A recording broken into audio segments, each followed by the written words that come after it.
یہی وجہ ہے کہ جن معلومات کو جس قدر زیادہ خفیہ رکھا جائے وہ اتنی ہی جلدی سیکرٹ ایجنٹ پر آشکار ہو جاتی ہیں، جبکہ وہ معلومات جنہیں زیادہ خفیہ نہیں رکھا جاتا انہیں حاصل کرنا ان کے لیے انتہائی مشکل ثابت ہوتا ہے، لارڈ بوفمین نے کہا۔ کیا آپ اس کی کوئی مثال دے سکتے ہیں؟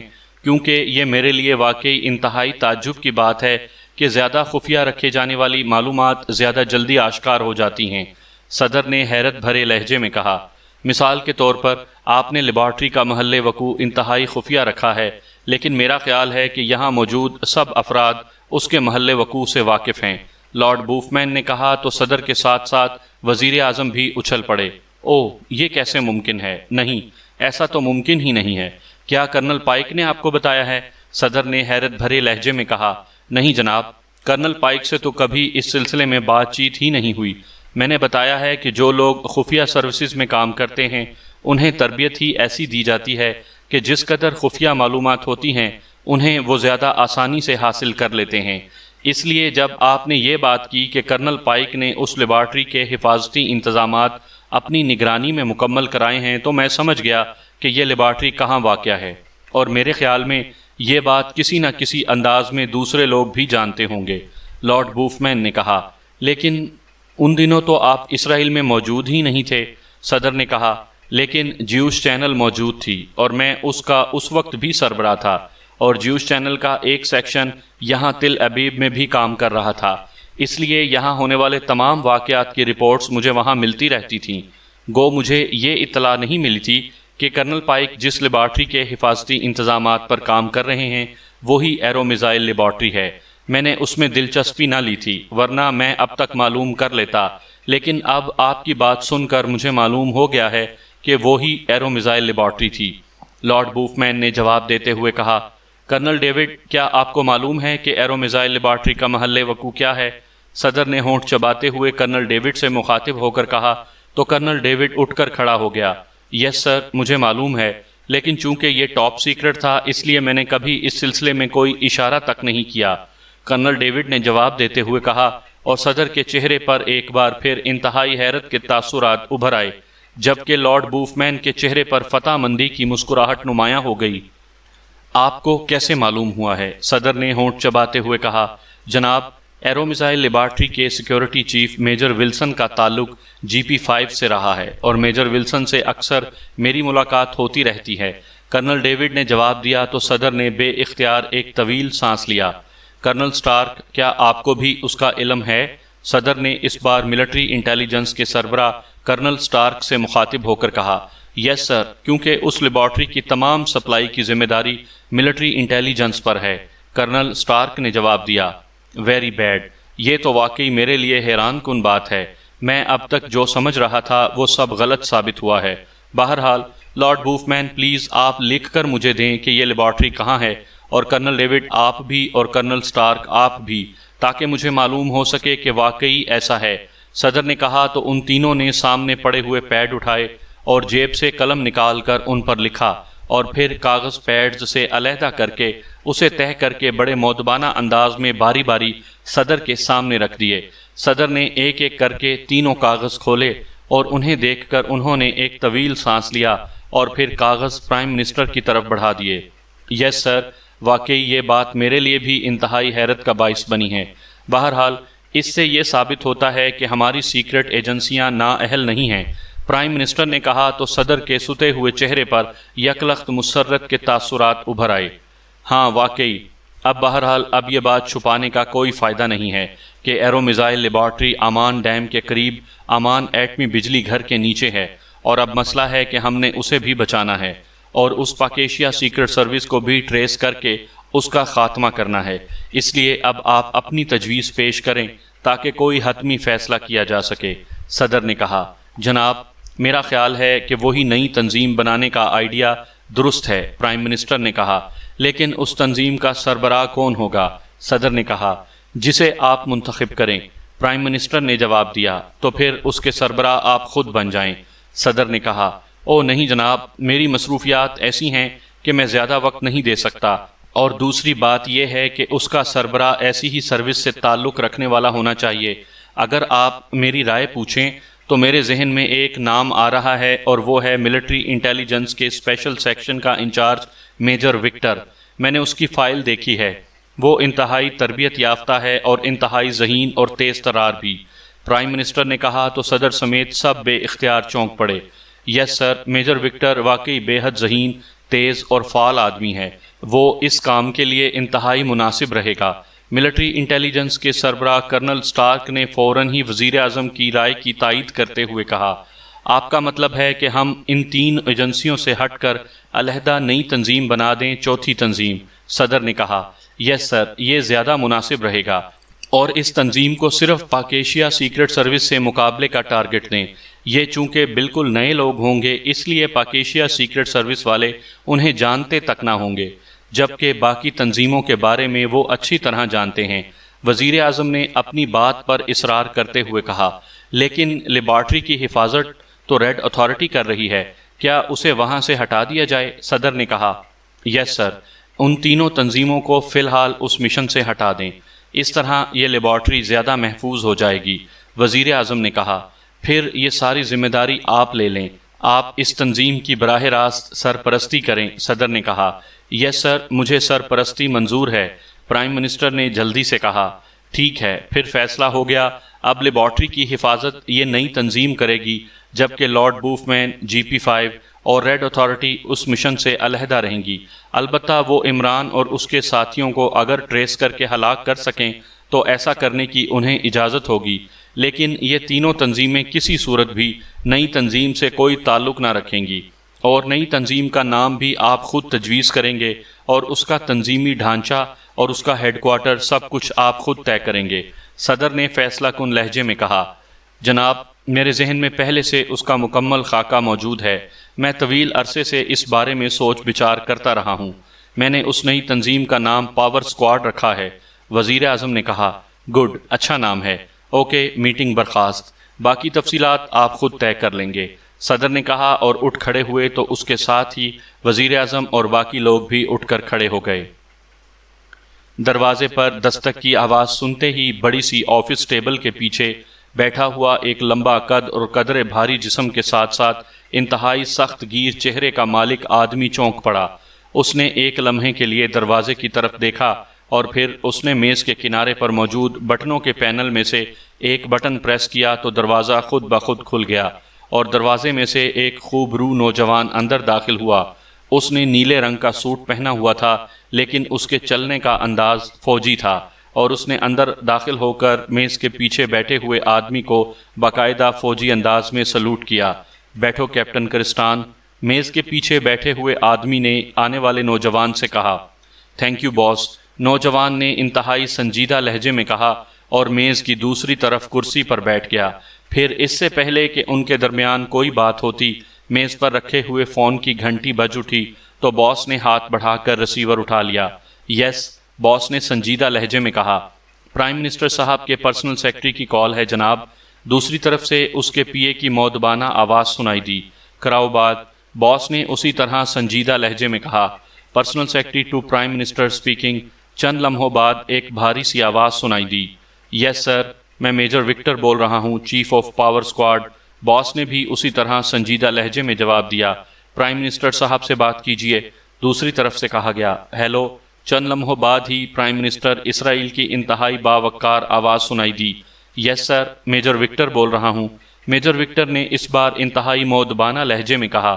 میجر وکٹر، کیا آپ نے پاور اسکواڈ کا ہیڈ کوارٹر قائم کر کے مشن کے لیے تمام تیاریاں مکمل کر لی ہیں یا نہیں؟ دوسری طرف سے پرائم منسٹر نے باوقار لہجے میں بات کرتے ہوئے کہا۔ یس سر، انتہائی ہنگامی بنیادوں پر تمام کام کیا گیا ہے، اور سر، مشن پر کام کا آغاز کر دیا گیا ہے۔ میجر وکٹر نے اسی طرح مؤدبانہ لہجے میں جواب دیتے ہوئے کہا۔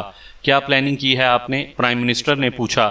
سر، پاور اسکواڈ کا ایک سیکشن ریڈ ایگل نامی فلسطینی تنظیم کے چند اہم افراد سے رابطہ کرنے میں مصروف ہے، تاکہ ان کی مدد سے پاک ایشیا سیکرٹ سروس کا سراغ لگا کر اس کا خاتمہ کیا جا سکے۔ دوسرا سیکشن ایرو میزائل لیبارٹری کے گرد مخصوص مقامات پر چیکنگ اور پکٹنگ کے انتظامات کرنے میں مصروف ہے، تاکہ اگر پاک ایشیا سیکرٹ سروس کو کسی طرح لیبارٹری کے محل وقوع کا علم ہو جائے تو اسے وہاں پہنچنے سے پہلے ہی ختم کر دیا جائے۔ میجر وکٹر نے تفصیل بتاتے ہوئے کہا، ایرو میزائل لیبارٹری اور اس کے اوپر منی ایٹمی بجلی گھر کی سیکیورٹی کس کے پاس ہے؟ پرائم منسٹر نے پوچھا۔ جناب، پاور ہاؤس کی سیکیورٹی تو عام سی ہے تاکہ کسی کو شک نہ پڑ سکے کہ اس منی ایٹمی بجلی گھر کی کوئی خاص اہمیت ہے، اور لیبارٹری تو زیر زمین اور انتہائی خفیہ ہے۔ اس کی اندرونی سیکیورٹی تو اس کی اپنی ہوگی، باہر سے کوئی سیکیورٹی نہیں ہے، میجر وکٹر نے جواب دیتے ہوئے کہا۔ لیکن تمہیں چاہیے کہ منی ایٹمی بجلی گھر کی سیکیورٹی کو اپنے کنٹرول میں لے لو اور وہاں موجود سیکیورٹی کے تمام افراد کو ہٹا کر وہاں اپنے آدمی لگا دو، تاکہ اگر دشمن کسی طرح وہاں پہنچ بھی جائیں تو تمہارے آدمی انہیں کور کر سکیں۔ وہ لوگ تو ظاہر ہے انہیں کور نہ کر سکیں گے، پرائم منسٹر نے جواب دیتے ہوئے کہا۔ یس سر، آپ کی بات واقعی انتہائی دانش مندانہ اور گہری ہے۔ میں نے سوچا تھا، لیکن چونکہ آپ نے پہلے اس کی ہدایت نہ کی تھی اس لیے میں خاموش ہو گیا تھا، لیکن اس کے لیے آپ کو منی ایٹمی بجلی گھر کے ڈائریکٹر جنرل کو احکامات دینے ہوں گے، میجر وکٹر نے کہا۔ میں نے ڈائریکٹر جنرل جانسن کو احکامات دے دیے ہیں، تم ان سے رابطہ کر کے تمام پلان بنا لو، وہ تمہاری ہدایات پر پوری طرح عمل کرنے کے پابند ہوں گے، پرائم منسٹر نے جواب دیا۔ یس سر، میں ان سے رابطہ کرتا ہوں سر، میجر وکٹر نے جواب دیا۔ ہر اہم معاملہ مجھ سے ضرور ڈسکس کرتے رہنا، میں چاہتا ہوں کہ میری سرپرستی میں تم کامیابی حاصل کرو، پرائم منسٹر نے کہا۔ یس سر، ایسا ہی ہوگا سر، میجر وکٹر نے جواب دیا تو دوسری طرف سے اوکے کہہ کر رابطہ ختم کر دیا گیا تو میجر وکٹر نے طویل سانس لیتے ہوئے ریسیور رکھ دیا۔ اس دوران کیپٹن کرسٹان خاموش بیٹھا رہا۔ کیپٹن کرسٹان، کیا رپورٹ ہے اب تک؟ میجر وکٹر نے ریسیور رکھ کر کیپٹن کرسٹان کی طرف متوجہ ہوتے ہوئے کہا۔ سر، ایک اہم اطلاع ملی ہے کہ ریڈ ایگل کا ایک اہم آدمی یعقوب ہیفی اس معاملے میں ملوث ہے اور اسے اس سارے سیٹ اپ کا علم ہے، لیکن یعقوب ہیفی کے بارے میں کچھ پتہ نہیں چل رہا کہ وہ ہے کہاں۔ اسے تلاش کیا جا رہا ہے، جیسے ہی وہ ملا اس سے تمام حالات معلوم کر لیے جائیں گے، کیپٹن کرسٹان نے مؤدبانہ لہجے میں کہا۔ یہ یعقوب ہیفی کیا کام کرتا ہے اور کہاں رہتا ہے؟ میجر وکٹر نے چونک کر پوچھا۔ صرف اتنا معلوم ہوا ہے کہ یعقوب ہیفی اسرائیل اور یونان کے درمیان اسلحے کی سمگلنگ میں ملوث ہے۔ اس کا اہم ٹھکانہ بندرگاہ پر ایک ہوٹل والٹو ہے، لیکن ہم نے ہوٹل والٹو کو چیک کر لیا ہے، وہاں یعقوب ہیفی کو کوئی نہیں جانتا۔ اس کا مطلب ہے کہ وہ وہاں کسی اور نام سے متعارف ہے، کیپٹن کرسٹان نے جواب دیا۔ اس کا حلیہ وغیرہ معلوم کرنا تھا، میجر وکٹر نے کہا۔ حلیہ تو کیا، میں نے اس کی ایک تصویر بھی حاصل کر لی ہے اور یہ تصویر بھی ہوٹل والٹو میں دکھائی گئی ہے، لیکن وہاں اسے کوئی نہیں پہچانتا، حالانکہ یہ بات حتمی ہے کہ والٹو اس کا اڈا ہے، کیپٹن کرسٹان نے جواب دیا۔ اور اس کے ساتھ ہی اس نے جیب سے ایک لفافہ نکالا اور اسے کھول کر اس میں سے ایک طے شدہ اخباری تراشا نکال کر اس نے اسے میجر وکٹر کی طرف بڑھا دیا۔ میجر وکٹر نے طے شدہ اخباری تراشے کو کھولا تو اس میں ایک رنگین تصویر موجود تھی۔ وہ اسے غور سے دیکھتا رہا۔ تصویر کے نیچے نام کے کیپشن میں یعقوب ہیفی کا نام بھی موجود تھا اور اسے نامور فلسطینی رہنما کا دست راست ظاہر کیا گیا تھا۔ یہ تصویر کتنی پرانی ہے؟ میجر وکٹر نے پوچھا۔ صرف 6 سال پرانی ہے باس، کیپٹن کرسٹان نے جواب دیا۔